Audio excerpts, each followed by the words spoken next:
Hi guys, this is episode 2 of the Beauty and Business podcast. Today I have an amazing guest. I have Natalie Comrie joining me today. She's going to talk about her catering business, Donayousjerk, as well as her counseling business. So stay tuned. Also, if you're new here, be sure to like, subscribe, and comment below.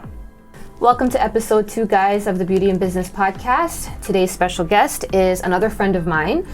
This is Natalie Comrie, aka Donayousjerk, aka Ask Donna Marie. So Natalie, thank you for coming today. You're welcome. I'm really excited to be here. Thanks. So Natalie, let's start by you telling the viewers a little bit about yourself and what do you do? So I am an entrepreneur. I also work at an agency that I work with youth. My entrepreneurship is my counseling business, Ask Donna Marie, and my business, Donayousjerk, which I know it's like 2 separate businesses, but I definitely know we'll get into that. But I love to entrepreneur, but then I also love to help the community. So I do a lot. I do a lot. Yep, you do. So I know maybe some of the viewers have probably even seen Donayousjerk on Instagram. Some of them might even follow you. So tell us a little bit about Donayousjerk for the people who don't know. How did it start and what Donayousjerk is about, and a little bit about the products that you sell. No problem. So it's a little sentimental story, definitely. So Donayousjerk was my dad. He passed away. We're going on 11 years now. Wow, already, eh? So he basically was the chef of Toronto, and he would be outside the club selling chicken, jerk chicken to be specific, soup, fish. He was a real staple in Toronto. You know, if anybody remembers, his funeral was over 2,000 people. So it was he was a huge staple in Toronto, a huge part of the culture. So when he passed, obviously it was hard on Toronto, but definitely hard on us. Yeah. And it took me a while to revamp that business, you know, as mourning and even trying to take his dreams and put it in and make it my own. And see where you could kind of take it. And see where I can take it. So it took me about 4 years to get to that place. And what Dad always wanted was his products in homes. Because as much as he did love going outside the clubs and cooking for people, he really wanted to make sure that people can have his products inside the home. And I've been cooking with him since I was maybe about 12.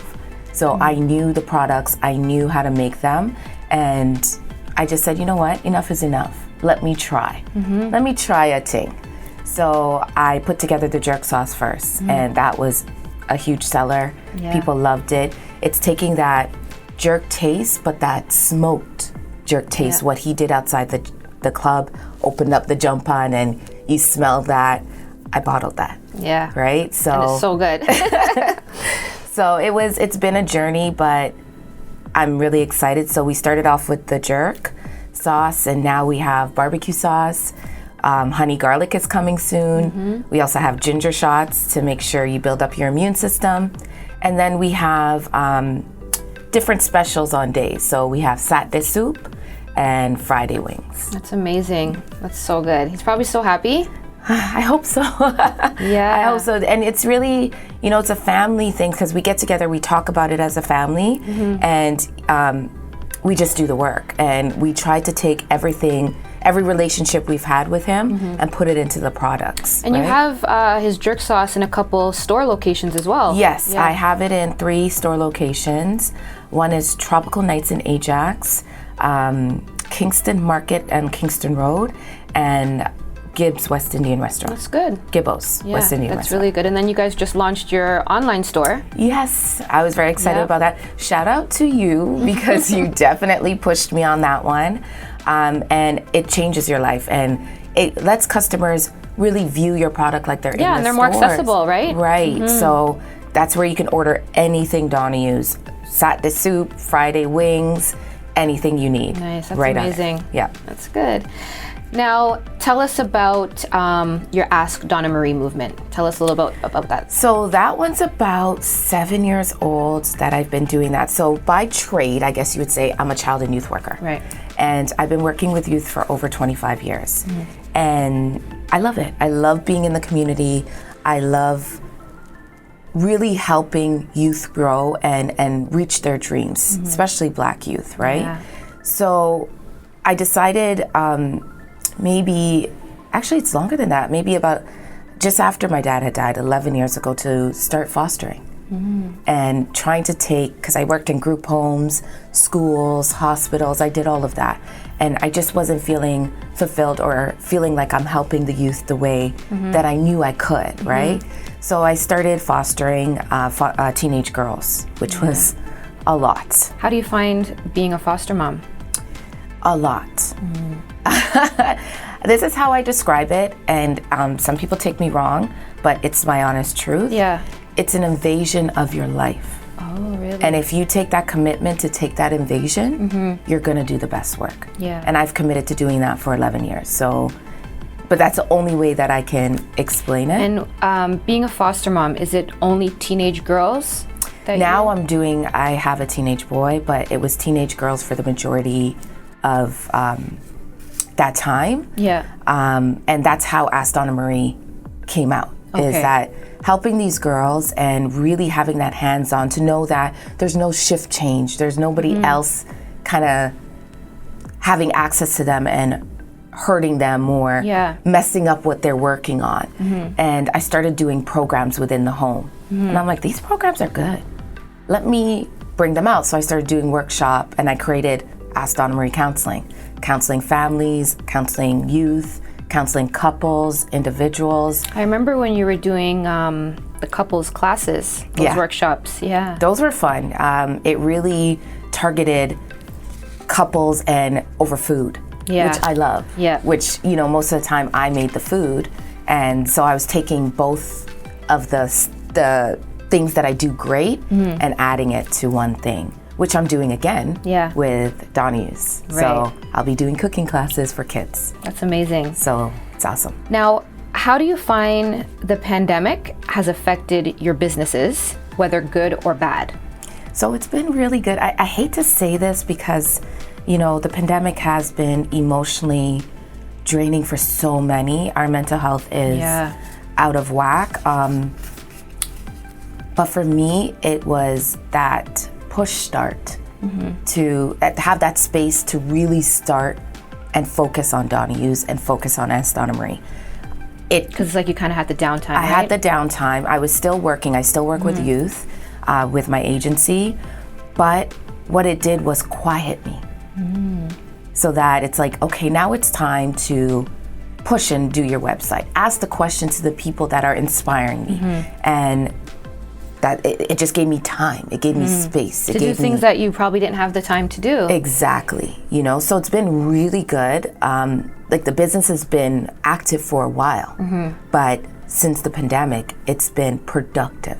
Yeah. Right? So I'm still taking clients with Ask Donna Marie. They're all on Zoom. And because mental health has been such a strain in the Black community. I was just going to ask that. Do you feel that now with the pandemic, because it's affecting so many people mentally, do you feel that your counseling is a lot more busy now? 100%. And it's hard because now it's time managing and getting everybody in. And I'm a helping, giving type of person. So if someone asks me for help, I never want to say no, right? So it's always trying to fit them in. But Zoom has been great. You know, using technology to really help build your business has been great. So I have a lot of clients. I'm doing Zoom, and it's been very challenging, but the pandemic has been good to me. Yeah. You know, and I'm thankful. I thank God nobody's been sick. Everybody's safe. It must be the ginger shots, but nobody's been sick. Yeah. But it's been good. Yeah. You know, connecting with family, getting to know my kids. Yeah, because they're home. Because unfortunately, they're home. But at the same time, I'm like, oh, yeah, you look like that. You're funny. Oh, you like this. Like, it's been a huge adoption, to our regular life. And now it makes me know I don't want to go back to that regular life. I don't want to see my kids. I don't want to help people. I don't want to cook. I want to cook. I want to have that space to do all of that. Yeah, that's amazing. Now, you've had many years of experience working with teenage girls.